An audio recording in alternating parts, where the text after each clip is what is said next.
Hi everybody, hello and welcome back to the third webinar from the Finding Hope with OMS webinar season. My name's Sian Southwood and I'm the Head of Programmes here at OMS, and I'm joining you from London in the UK. It's great to see so many of you coming back after our summer break. I can see the counter going up as I speak, and joining us for the Movement and Breathing Better Whilst Living Well with MS session. In a moment, you'll be pleased to hear that I'm handing you over to our guest presenter, Gillian Robinson. But before I do that, I just want to run through the usual housekeeping with you to help make sure that the webinar runs as smoothly as possible. Just a note to say that, as always, it is being recorded, the session, and we'll provide you with details at the end of how to access that after the session has ended. We'll be running for 60 minutes, hoping to allow for about 15 minutes of Q&A at the end. You'll also notice, because this is a Zoom webinar, there isn't an audio or video component for our participants. However, it's very much an interactive session, as you'll be able to ask our presenters some questions using the Q&A tab, which is at the bottom of your screen.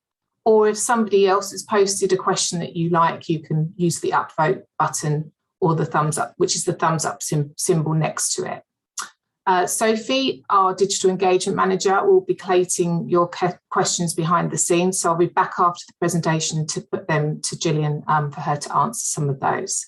So given the size of the audience, we possibly won't be able to get to all of your questions during the live webinar, but we will collate the top 10 unanswered questions, and they'll be made available to you on the website. This will be along with the handout download and the video replay, of course. If you are experiencing any technical glitches, try leaving the webinar room and re-entering using the link on your email. We've tried to make the webinar session even more accessible today using closed captioning again, which looks like subtitles at the bottom of your screen. You can take these off by clicking on the CC Live transcript button at the bottom of your screen and select either show subtitles or hide them. And we're also going to be trialling a live poll in the session, so watch out for that, and it should all be self-explanatory when it pops up on your screen. And so now, without further ado, I just wanted to welcome to the stage Gillian Robinson, who should be joining me shortly. Hi, Gillian. Hi, Sian. Welcome to the session. Yeah, I can hear you loud and clear. How are you feeling? Yeah, good, thank you. Looking forward to sharing a few bits and pieces, a few nuggets I hope that people will be able to benefit from. I'm sure they will. So I'll pop back at the end. I'll be helping you obviously with the poll. And we've got about, well, just over 170 people joining us, which is a record so far for this webinar season. So well done. So I'll be popping off and I'll hand over the stage to you now. Okay, thank you. I'll just give me a minute to share my screen, hopefully. Let me see. Okay, so hopefully you can all see my slide there. So thanks, first of all, to Overcoming MS for inviting me here to talk to you this evening about breathing and about movement. Just first, a little bit of background about me. I've been qualified for almost 20 years ago, which is a little bit shocking.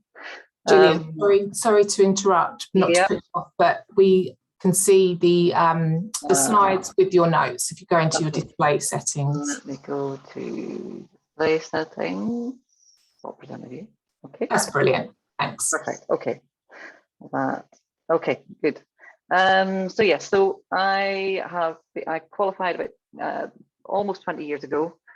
Started out my career in South London within the NHS. And then I moved up to Edinburgh in 2012, where since then I've been working as the lead physio at the MS therapy centre there. And as if I didn't have enough to do, I decided to set up a social enterprise with some people, with some other colleagues at Queen Margaret Uni, and we have a few ideas about some different products to develop. And our first product that we've got under development at the moment is some shoes for people with foot drop. So we'll move on to the main part of the talk. A little overview of what we're going to talk about this evening. I'm just going to start and cover breathing. And of course, we all breathe, we all need to breathe. And I certainly believe that if we can get the foundations of good breathing technique right, it can be a doorway to all sorts of health benefits, including better movement and better activity levels. So we're going to cover why and how we should breathe. We'll talk a little bit about how MS can affect your breathing and your respiratory system, and a few tips and tricks on how to help you breathe better and things that you'll be able to put into action from this evening. And with keeping in mind then the idea of improving your breathing, we're going to move on to the importance of keeping active and keeping moving. We'll look at how your body responds to activity and what actually happens in response to any activity. And then we'll look at the kinds of activity you might want to explore, some that you might already be doing, but hopefully there'll be a few ideas on how to get active. So let's talk about why we breathe. The purpose of breathing really, of course, is to take air into the lungs. And whenever the air is in the lungs, we remove oxygen from it to send to our tissues.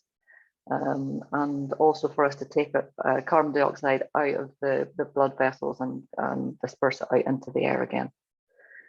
Now, the main mechanics of breathing should be driven by our diaphragm. Now, this is the big stretchy muscle, stretchy dome of a muscle that sits underneath our rib cage, and it separates our chest cavity from our abdominal cavity. The diaphragm is assisted by the little tiny muscles that sit in between our ribs. These are called the intercostals. And whenever the diaphragm contracts, it moves down and flattens downward. The intercostals cause the rib cage to lift and move outwards. And the combined effect of this, of course, is to increase the volume of the chest cavity, causing the air to move down into the lungs.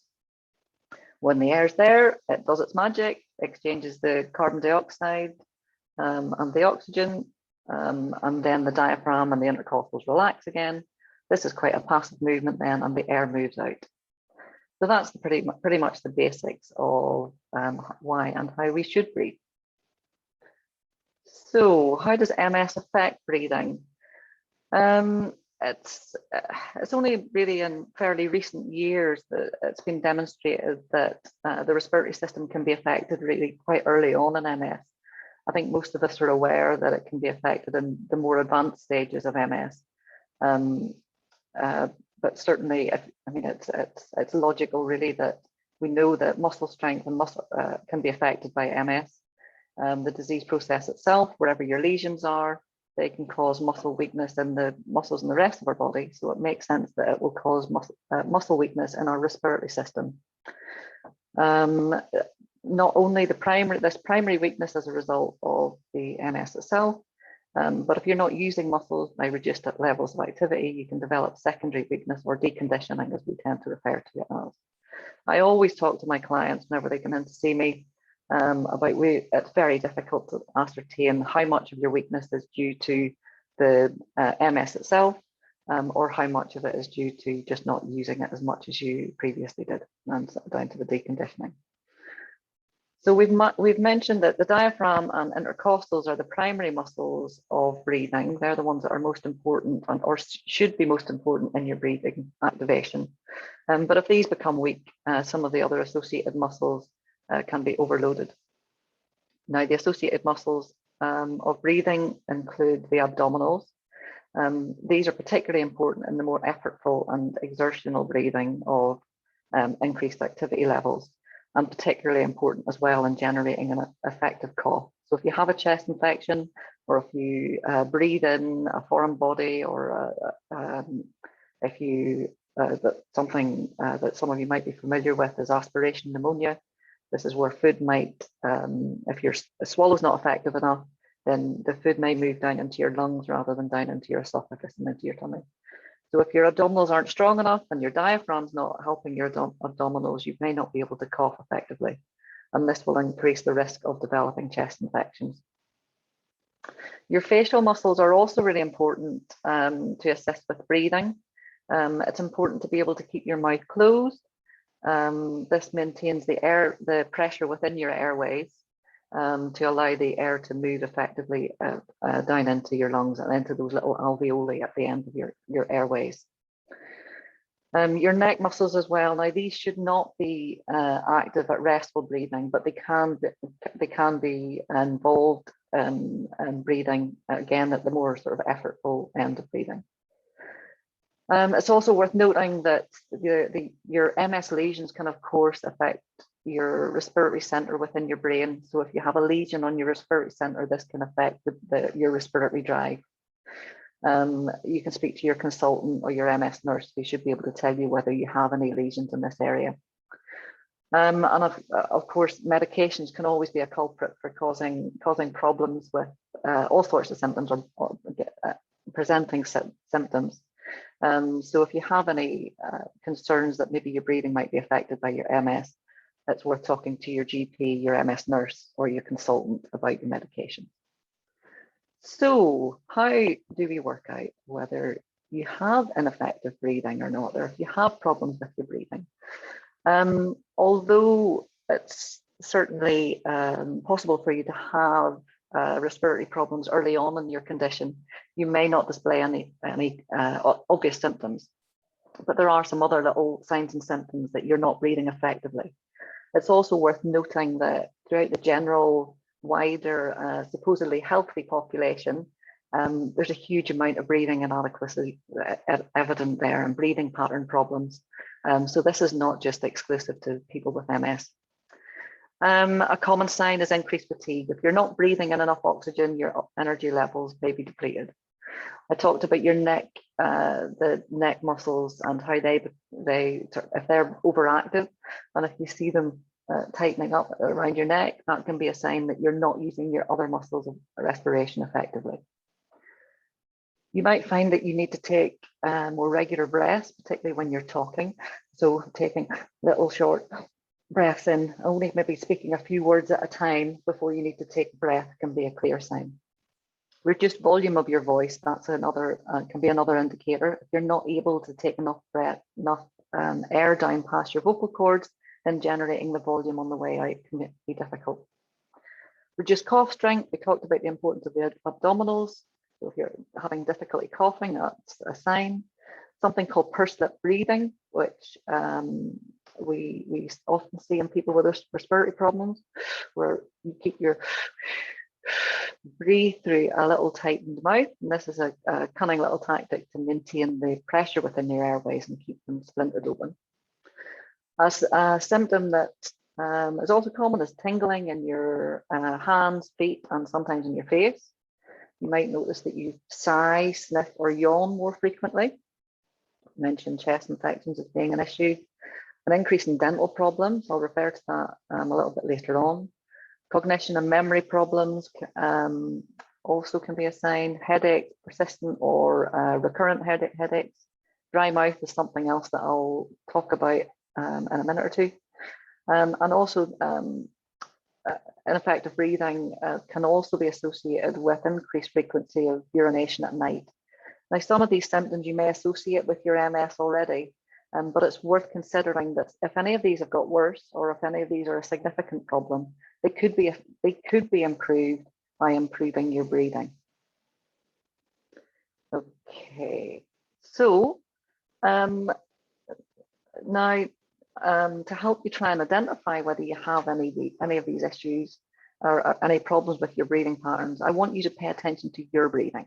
Okay, so I think if you could all just close your eyes, you're sitting comfortably in your chair, I want you to just listen to the questions I have for you. So I want you to bring your attention to your breathing, which I think a lot of you should be used to doing because the OMS program promotes meditation and mindfulness. So take your attention to your breathing and pay attention to whether you're breathing deeply or shallowly. Do you feel that you're breathing quickly or slowly? Can you feel whether your chest is moving or if your belly's moving or if both are moving and how much they are? Is one part of your chest, or belly moving more than the other? Also, are you breathing with your mouth open or closed? And pay attention to your posture. What way are you sitting? Are you sitting with your shoulders rolled forwards? Is your chin tucked forwards? And finally, I want you to just take a deep breath and notice if you open your mouth to do this. So we'll go back over these questions that I've just asked you and talk a little bit about why they're relevant. Now, a lot of it's very common to see shallow breathing, and particularly if you're just sitting breathing quietly, you may not need to take particularly deep breaths. But if you're sitting a lot and not doing a lot of activity, you may always be shallow breathing. You need to breathe deeply down into your lungs to get the air down into your airways, to get them right out into the alveoli so that you can exchange your oxygen into the bloodstream. Also, if you're breathing quickly is often associated with shallow breath. If you're breathing quickly, you're not able to take a deep breath. And breathing fast and shallow is often associated with a stress response and this kind of fight or flight response. So it can be closely associated with stress. So conversely, if you think about managing, if you're feeling stressed, that to take deep, slower breaths can be an effective way to manage your stress. I guess just thinking about what is fast breathing, what they call normal breathing rate, normal limits of breathing rate is said to be between 12 and 16 breaths per minute. But if you read some of the other literature, about really in more recent years, that number has increased over the last sort of 20, 30 years. It used to be considered as about 10 to 14 breaths. So really fast breathing is anything above 14 breaths per minute. You think about your chest movement and belly movement. If you're only moving your chest, you're not using your diaphragm. Movement in your belly will indicate that your diaphragm is working and that you're taking deeper breaths. And also whether your mouth is open or closed. If your mouth is open, you're not activating your diaphragm. You need to close your mouth to get your diaphragm to work and to contract properly. So feeling your belly moving is a good indication for your diaphragm working more effectively. Your posture is so important. If your shoulders are rounded, if you're slumped in your chair, if your chin is poking out in front, it's so difficult to take a deep breath and get air into your lungs. So it's something we really need to think about. And again, if we think about whenever you took a deep breath in, did you open your mouth? A lot of people, whenever they think about taking a deep breath in to get more air, they will open their mouth. But actually, if you close your mouth and take a deep breath in with your mouth closed and breathe through your nose, you'll feel the difference in the way your chest moves. If you breathe in deeply through your nose, you'll feel your belly start to move. If you did take a deep breath in with your mouth closed, well done. But I'd like you to try it with your mouth open and feel the difference in the way that your chest moves.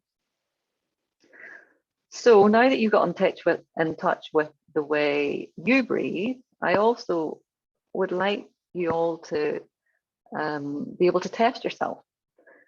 Now, this score, the body oxygen level test score, is a handy little self-test that you can do as often as you wish, and it's certainly a great way of monitoring how effective your breath is. It can be reflective of your fitness, and certainly can monitor your response to doing some of the exercises that we're going to talk about. I'll talk you through, first of all, how to do it, and then I'd like you all to give it a go. This is where our live poll will come in. I want you all to submit your results for me. So what you need to do, keep your mouth closed. You breathe in through your nose and out through your nose. So take a normal breath in. It doesn't need to be, it's not deep. It's just a normal relaxed breath in through your nose and out through your nose. As you get to the end of your out breath, close your nose with your fingers and then count how many seconds it is until you feel the distinct urge to take the breath in again. Now, this is not a test of how long you can hold your breath. It is a test of how long it takes before your body wants you to take a breath in. So let's have a go. If everybody has a little go of it, breathe in through your nose, take a breath out through your nose, and when you get to the bottom of that breath, if you would just close your nose with your fingers and count how many seconds it takes. Now, you should have a live poll up here asking you how many seconds it took for you to feel the need. Your options are less than 10 seconds, 10 to 15 seconds, 15 to 20 seconds, or more than 20 seconds. So I don't know if I can see how long it's, or how many people have submitted their scores. So Gillian, we've had 115, it's going up as I speak, 135. Do you want me to wait until? Okay, well, I'll start to, I think we've got a reasonable response, so that's good.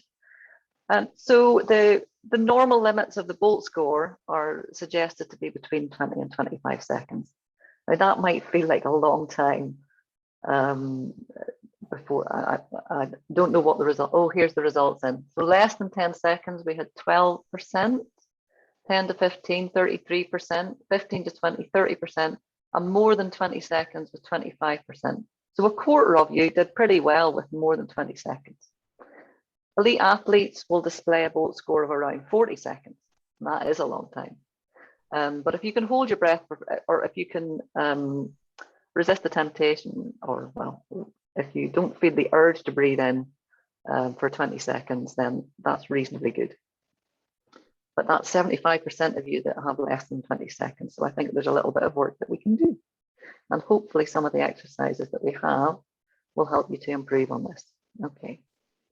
So let's move on.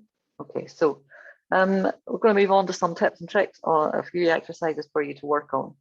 So the most important thing really is to think about your posture. We mentioned that.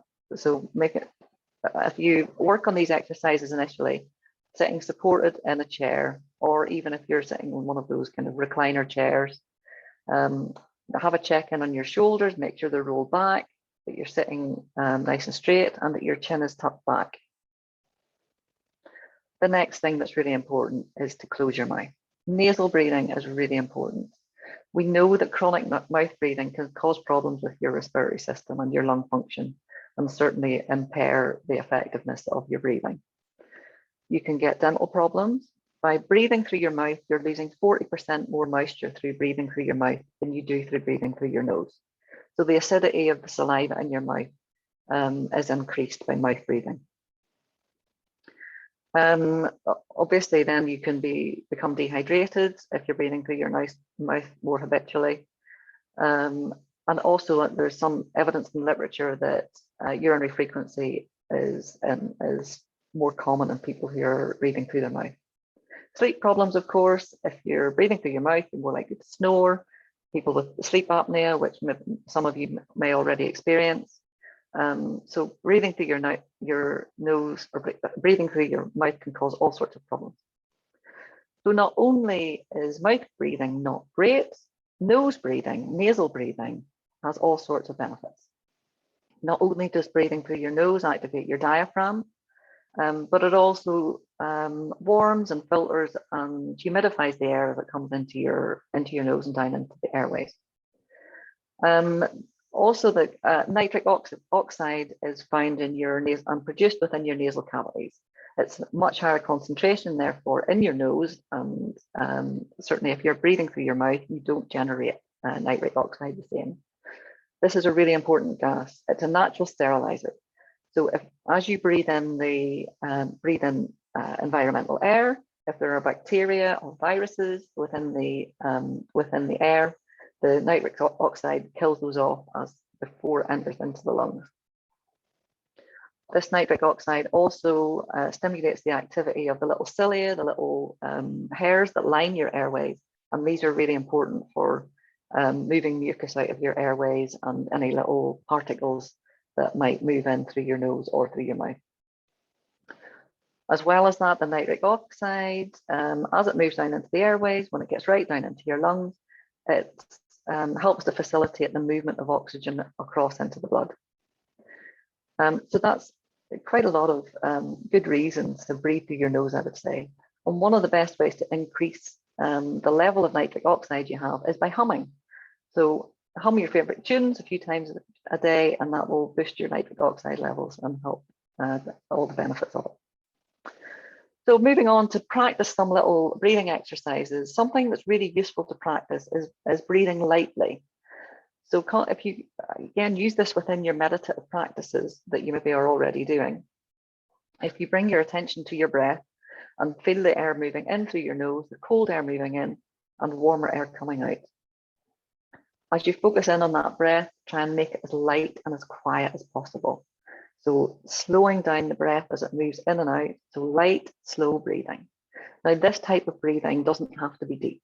This is shallow breathing, and it's all about just moving the air really slowly and smoothly in through the nose and out through the nose.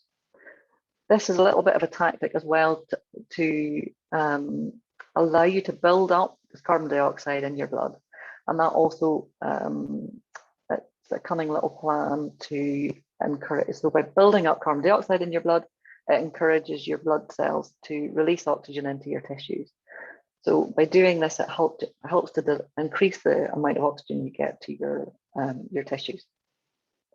Now, on top of the light, slow breathing, then you might want to, or it's important to incorporate some deep breathing. Now, we talked earlier about the deep breathing. Really, you need to use your diaphragm for that. So you must close your mouth. If you pop your hands on either side of your tummy, just underneath your ribs and above your hips, then you can use this as a nice prompt for encouraging you to breathe deeply and get your diaphragm working. So again, concentrate on your breathing, breathe slowly and steadily. And as you breathe in, focus your breath to move your hands outward underneath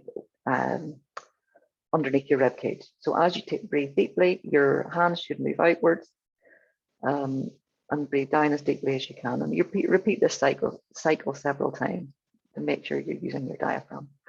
Excuse me.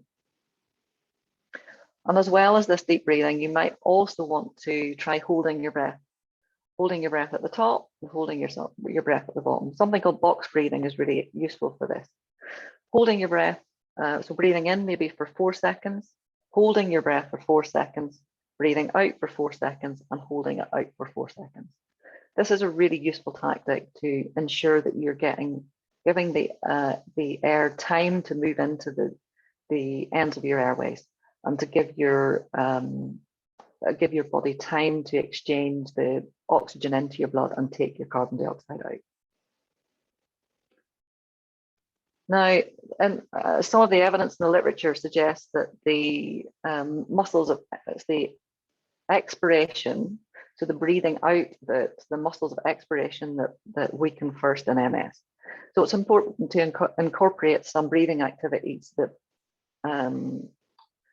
force the breath a little bit harder. So on top of your deep breathing exercises, again, maybe spending a few minutes of breathing deeply in, and then as you breathe out and get to the end of your breath, then you force it further. You pull your belly in and force that breath out. And again, practice this for a few minutes. So all of those exercises can be really useful to use as part of your meditation practices, or you can do it when you're watching TV, you can do it when you're driving, you can do it at any time of day. But certainly focus on trying to do them in isolation first before you try and incorporate them into activities. Now, the next one might seem like a bit of an odd request. Taping your mouth. I'm not talking about putting duct tape on or sellotape and completely covering your mouth. There are some mouth tapes available online, and one in particular that I have found particularly useful is something called myotape. I don't know if you can see that. And actually what it is essentially a bit of sport tape that has been cut with the hole so that you can place it over your mouth. Now, basically these bits of tape are just a prompt for your mouth to stay closed. So if you find that you are tending to breathe through your mouth as a habit, then using these can be a really useful way to promote the nasal breathing that's so important. Try it during the day, try it just while you're sitting, try it to use it whenever you're doing some activities around the house. Certainly whenever we start to increase our activity levels, that's when we tend to want to breathe through our mouth. So using the tape to stop us from doing that and prompt us to do that is really useful. It's also really useful to use it at night. Many of us breathe through our mouth at night. How many of you go to bed with a glass of water beside your bed, knowing that you're going to wake up with a dry mouth? This is when I started using this stuff, and it certainly has, I've noticed a big difference in how well I sleep. And actually when I wake up in the morning, I'm much more refreshed. So mouth tape is a really useful thing to do. Respiratory training devices. This is something that are talked about much more in the more traditional pulmonary rehab and respiratory settings within the NHS. And these are mainly used for increasing respiratory muscle strength, increasing lung volume, and also for facilitating the removal of secretions if you have difficulty coughing. Now, some of these are really useful, and they certainly have a place. But one of my concerns with them is that a lot of them use mouthpieces. So if they're basically promoting breathing through your mouth. So I think using them in conjunction for very specific reasons, in conjunction with the nasal breathing techniques and exercises, can certainly be very useful. Another thing I just wanted to bring up is a different kind of breathing method, which has got a lot of attention in the last few years. This guy called Wim Hof, who promotes breathing techniques along with cold water immersion. He's gained an awful lot of attention, has achieved great physical feats, and certainly research is indicating that some of his methods certainly have impressive effects on the immune system. Now, his technique is about forced, it's like controlled hyperventilation technique. So rather than slow, light, controlled breathing like we've just talked about, this is forced, repetitive, fast breathing that basically it causes like a stress response, but it's done in a controlled type of way.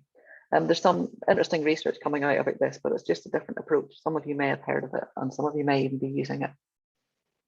I just wanted to bring it to the fore. So moving on to the next part of the talk, really about movement and activity, and trying to just keep the breathing stuff in the back of your mind, and we'll try and bring it together a little bit towards the end of the talk.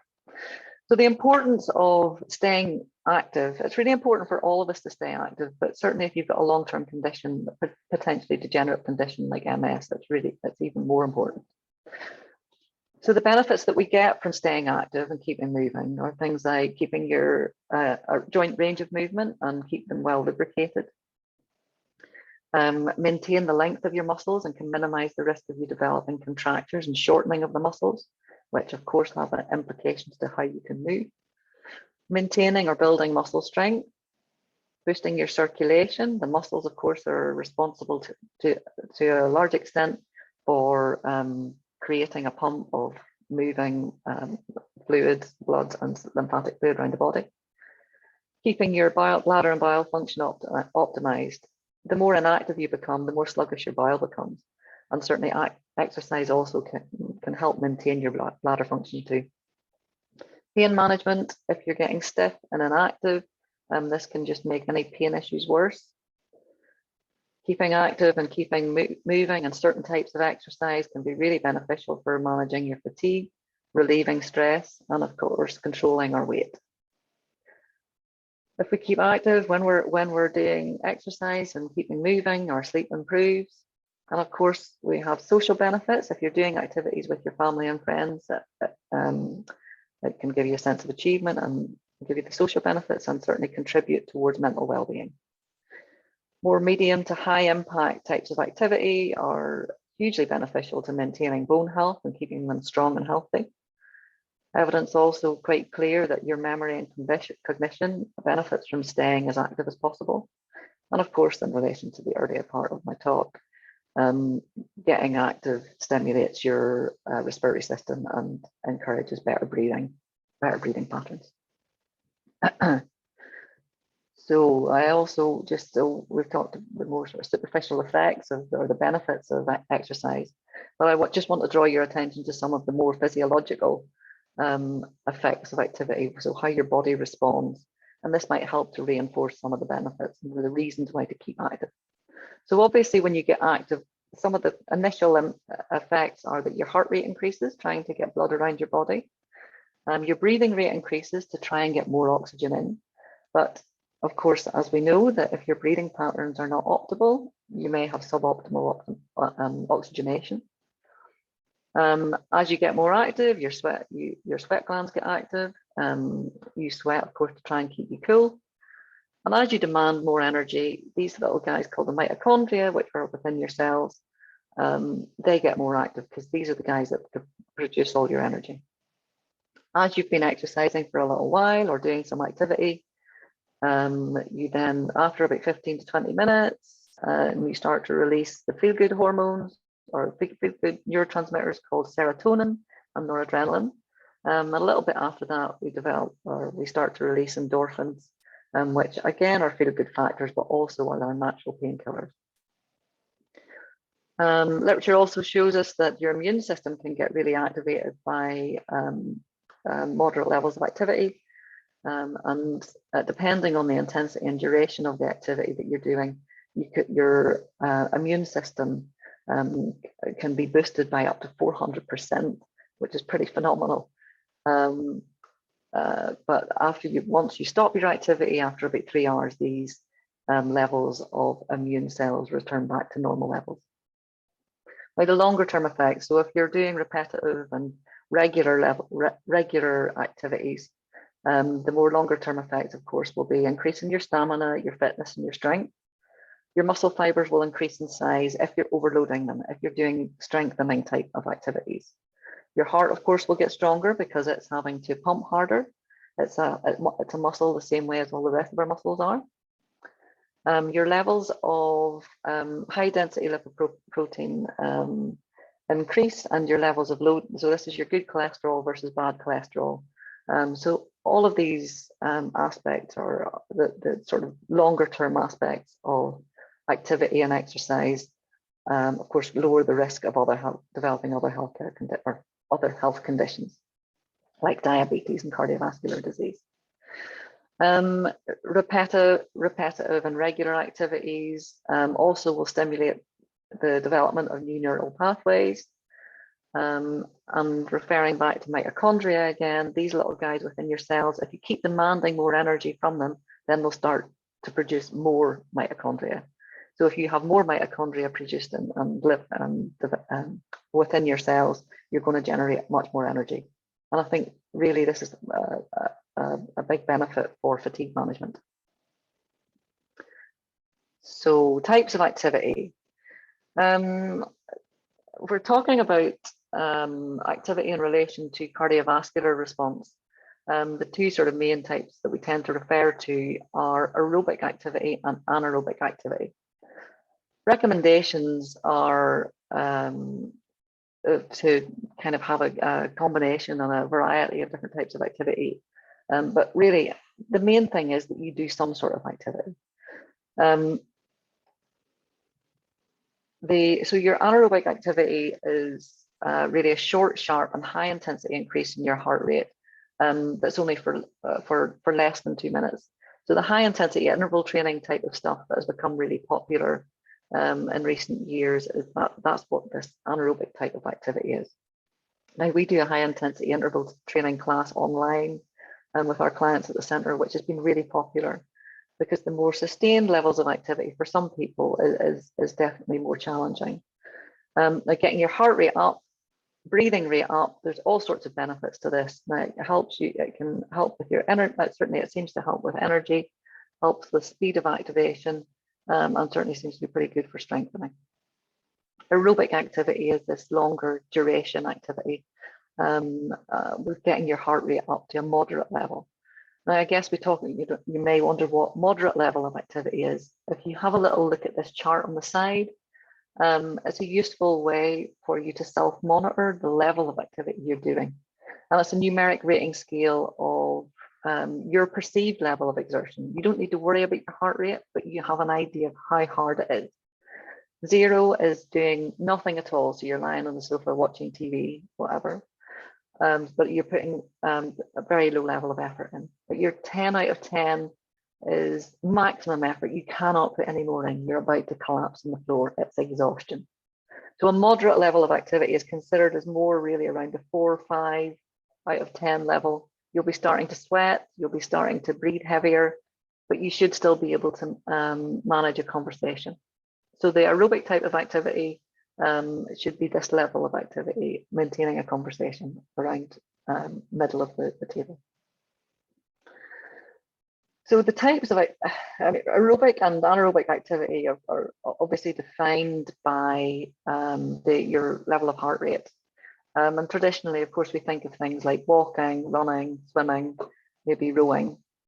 However, anything that gets your heart rate is what matters here. Depending on your level of function, you may not be able to access some of the more traditional types of activities. So we've got some examples on here. We've got in the middle of the screen there, you've got someone on a motomed, which is a motorized exercise bike where you can strap your feet in and your hands on. The machine itself can do all of the work for you, but it will take your limbs round. But that might get your heart rate up if you're not able to activate your muscles yourself. Also an example here of someone rolling over in bed. That in itself can be activity that will get someone's heart rate up. Doing it repetitively, of course, will get your heart rate up more. The quicker you do it, the higher it will raise it. I also have someone here with their feet on a wobble board. They can do it in sitting. Certainly one of my clients uses a wobble board to get his heart rate up as a repetitive whenever doing something like the high intensity interval type training. So really, the type of activity does not matter. The main thing is that you're getting your heart rate up. It could be squeezing your fists. It could be shrugging your shoulders repeatedly. It could be twisting in your chair. The activity is not important. The key message is here, get your heart rate up. Okay. So moving on to some other just examples of activity, that are not defined by heart rate. However, you might find that doing some of these will get your heart rate up. It's important to incorporate some resistance types of activity, particularly when you reach the over 40s. And you can use TheraBands, you can use dumbbells, you can use your own body weight to provide resistance, gravity resisted, or it might be that you need some assistance to actually activate your muscles. So this is important obviously for maintaining and increasing muscle strength. Stretching, particularly if you have spasticity, is really, really important to maintain your muscle length and keep your joints moving. Again, this can be done by yourself, or you can have someone else to do the stretching for you. Balance activities. Now, of course, so many people with MS have balance impairments and difficulty with staying steady. Tai Chi has been shown within the literature to be really helpful for improving balance. Now, your physiotherapist can help you to identify some graded exercises to target your specific aspects of balance that are an issue. And there's also some evidence in the literature about vestibular retraining. So your vestibular system being your inner ear, which is so key in maintaining your balance. And there's some research out there showing that if you integrate some vestibular retraining exercises into your balance programs, it can be much more effective. Other types of activity, core strengthening. Of course, the strength of your core and core stability. I'm sure you've probably all heard us therapists talk about this.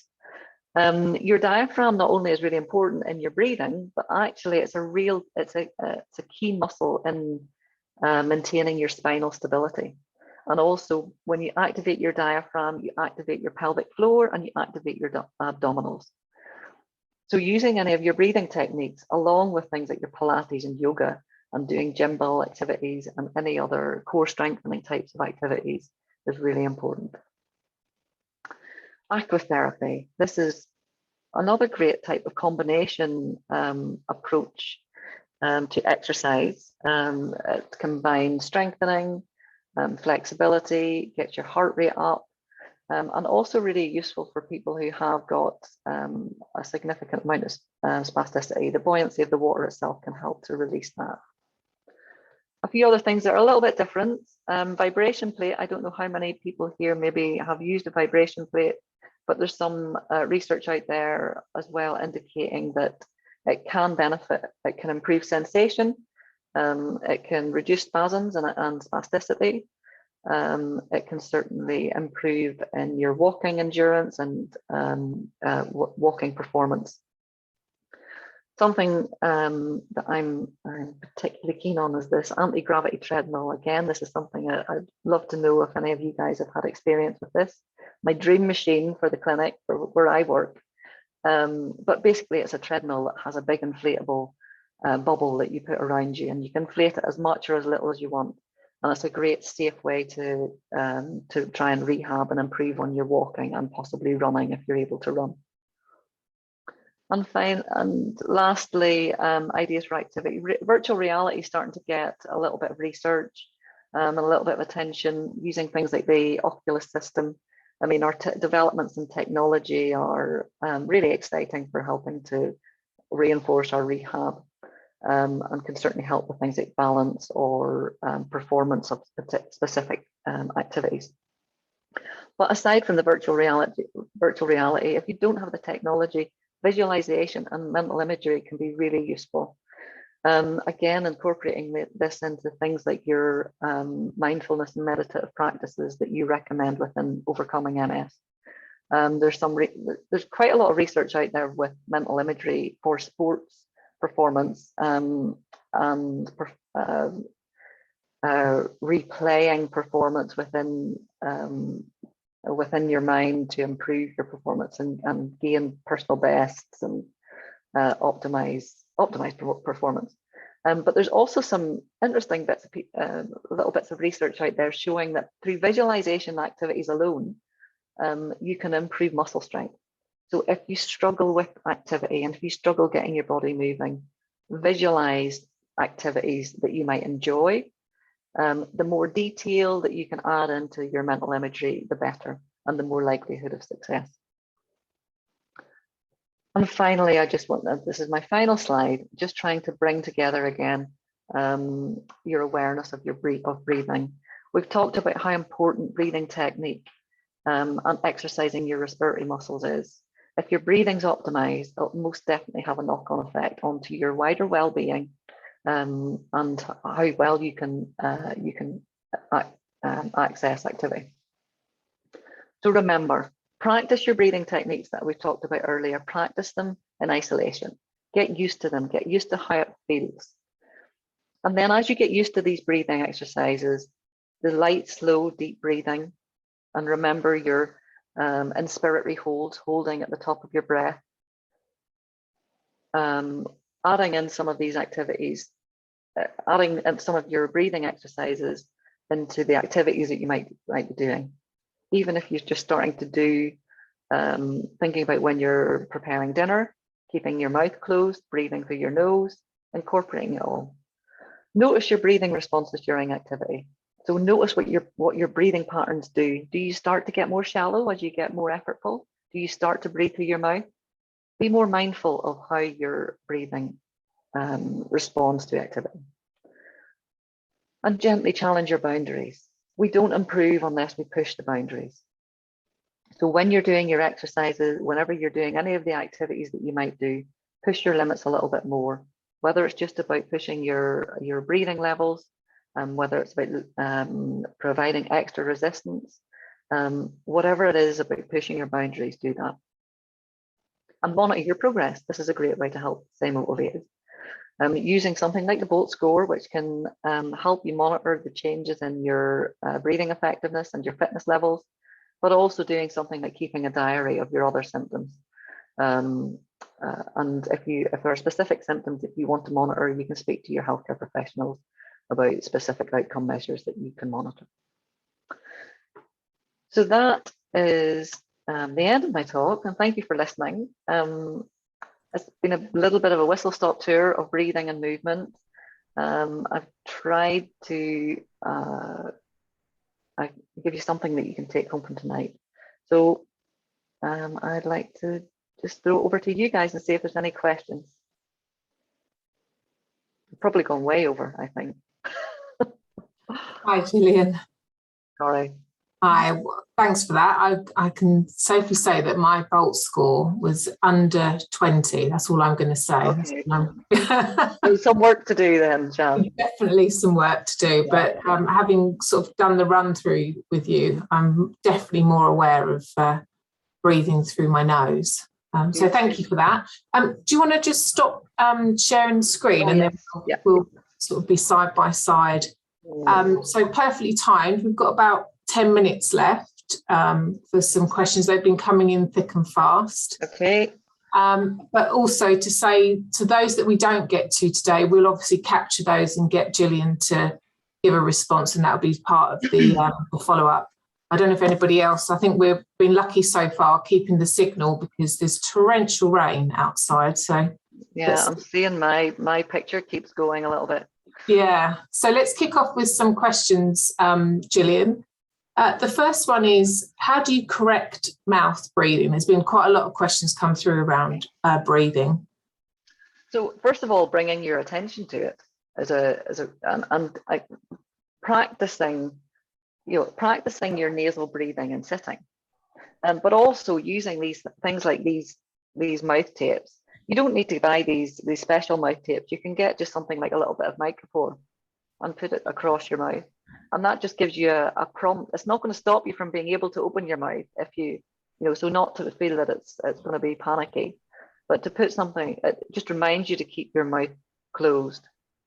Practicing it at rest, practicing it at low level activities to start with before you start bringing it in at the higher level. But certainly mouth breathing, of course we breathe through our mouth when we're talking. There are certain activities where we have to breathe through our mouth, like swimming, you have to breathe through your mouth. But whenever it comes to your sort of normal day-to-day activities, you should be breathing through your nose as much as possible. But yes, correcting mouth breathing, I think the tapes are a great way for retraining that, but it takes time, it takes practice. It's not going to change in this course of a week. You really need to commit to doing it for maybe a month of integrating it into your daily practice and bringing your awareness to it. We've had quite a few questions actually about the tape. So we did say that would be on the references and the handout after with some recommendations, and maybe we can just take a picture so people were asking to see it again. There are other ones that are little crosses, which I have tried. They're clear, but they're little pieces of cross tape that you put over your mouth. I don't find them as comfortable. These are great. I wear them every night now to keep my breathing pattern better, or my sleep pattern. But you basically just put them on around like that, and you can still talk. You can still open your mouth, but it prompts your mouth to stay closed. It's amazing. They're great. Lots of interest in that, so we'll follow up on that one. Somebody said here, are you familiar with the Alexander technique? And does this align with your recommended approach to movement and exercise? I don't know an awful lot about the Alexander technique because it's quite a specific and individualized approach.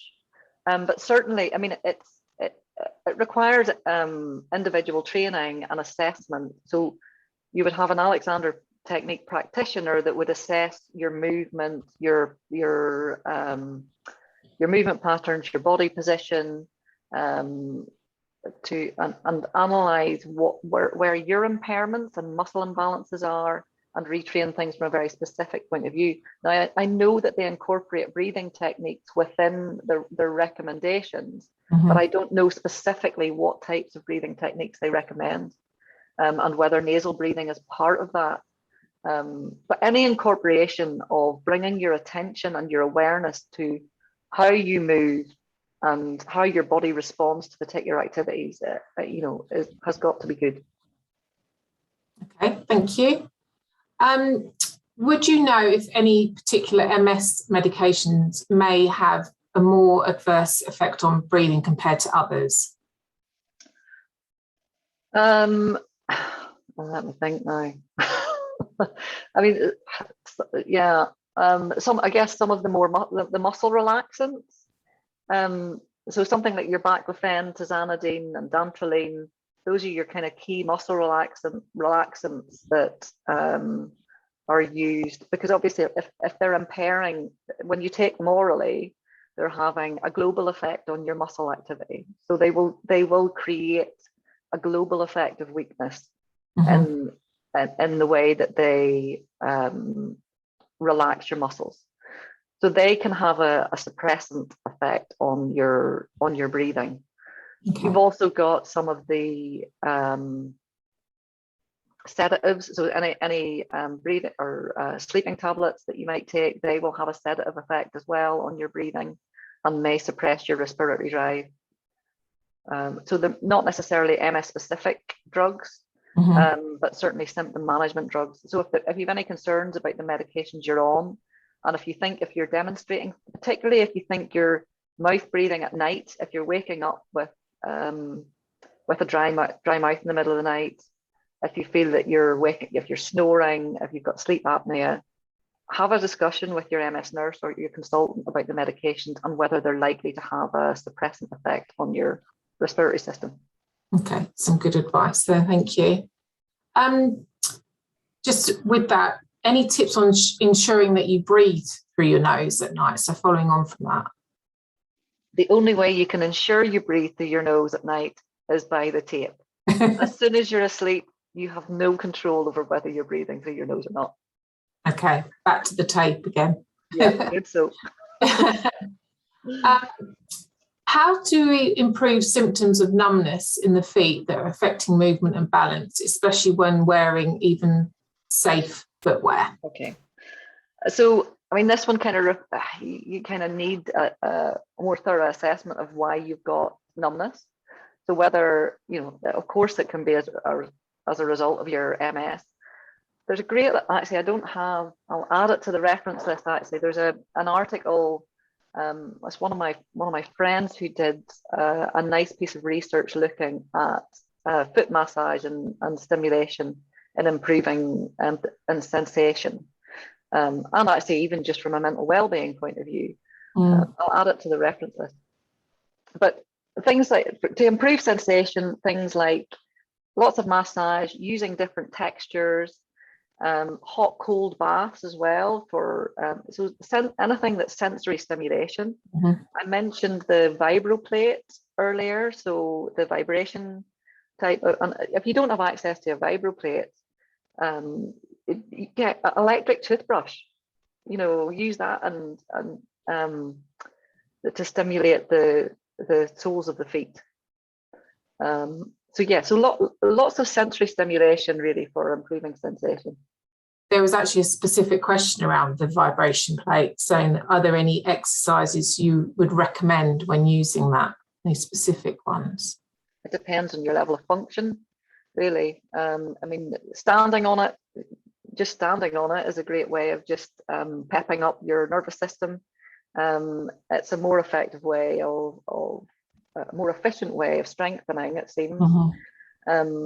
If you're not able to stand on it, you can just rest your feet upon it and allow the vibration in that way, and that seems to help with spasticity management. We use it with some of our clients at the centre. But also even just sitting on it, you can do some core stability work sitting. You can do press ups, you can do set ups on it, you can do leg lifts. There's all sorts of things that you can do on the vibration plate, but it depends on your level. So if you're able to access it, speak to your healthcare professional if you have one. I'm happy to give some advice. I can do Zoom consultations if people are interested in that, so just get in touch.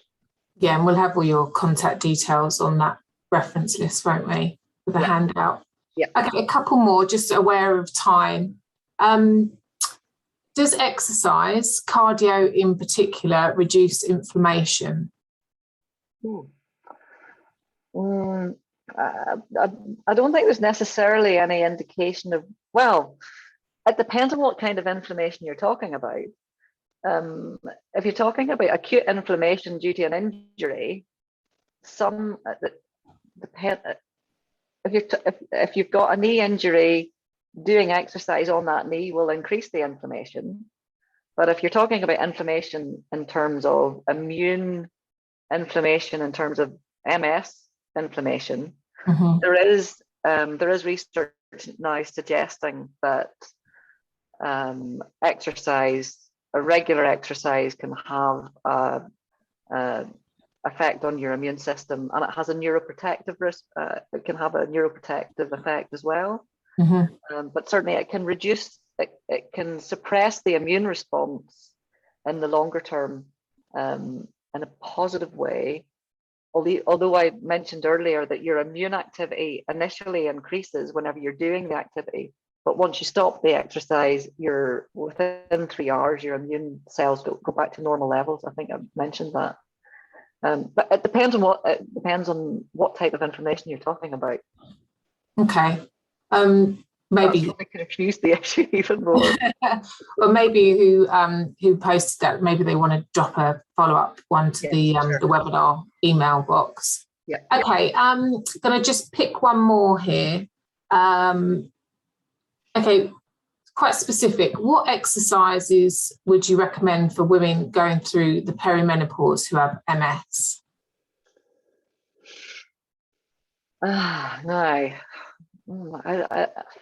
I'm not sure really whether there's anything specific. I mean, the main thing is just about finding something that you enjoy. I was at a conference a couple of weeks ago that talked a lot about menopause, or we had a talk on menopause and certainly the importance of HRT. So don't be afraid of HRT. There's no reason why women with MS shouldn't be on HRT. But in terms of specific exercise, it's just about finding something you enjoy and that you can access. And again, the key thing here is just get moving. Any kind of activity is good. And I know there's guidelines about how often and how much you should do. Any activity is good. Any activity is better than no activity. And if you enjoy, if you enjoy it, you're more likely to stick to it. And in terms of getting the longer term effects, getting your heart rate up is really important. And it doesn't matter what that activity is. It's just about getting the heart rate up. But I think, incorporating the breathing, trying to incorporate things like keeping your mouth closed during particular activities that do get your heart rate up, that will also generate better fitness responses in the long term. Now, it takes quite a lot of commitment and a long time for it to benefit you. Initially, it'll feel really difficult to breathe through your nose. You'll think, oh my God, well, I can't do anything. If you run and if you tend to run and you breathe through your mouth like I do, trying to run with your mouth closed is next to impossible. So each time you feel that you have to start opening your mouth, you have to stop running. You have to start walking. But the research indicates that if you stick to that and you continue to if you continue to practice, it will make your body much more tolerant of the changes in your blood chemistry that happen in response to the breathing, and make your body more efficient at using oxygen. And that question is actually a lovely segue into my plug for what's coming up in the webinar season. So whoever posted that, next month we'll be actually focusing on women's health. So we might be able to delve into that a bit more deeper. So it's nearly 9:05, Gillian, and just wanted to say a massive thanks to you for such an interactive session. It's been some really positive responses, and I hope you've enjoyed it as much as we have. And just to say thank you, and I'll just finish off and say goodbye to you now. Okay, well, thank you very much. Thanks for your attention. Yeah, I hope everybody's taken something away from this. If nothing else, wear tape. Okay, all right. Thanks, everybody. Thanks very much, Gillian. Bye. Bye. So as I said, that brings us to a close for this webinar session. You can book on for the session in October and also in November.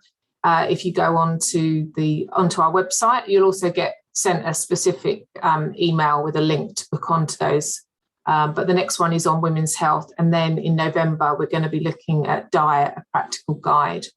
Like I said at the beginning, you will receive an email via Zoom tomorrow, which will have a link to all the video replay, the handouts, and then the other information. And of course, you can access past webinar sessions on there. And when you do leave the webinar session, again, you'll see a little pop-up survey, and it's really helpful to us if you give us your feedback. That informs the subjects that we choose going forward as part of the webinar season. So any feedback is really helpful to us, and we do welcome it.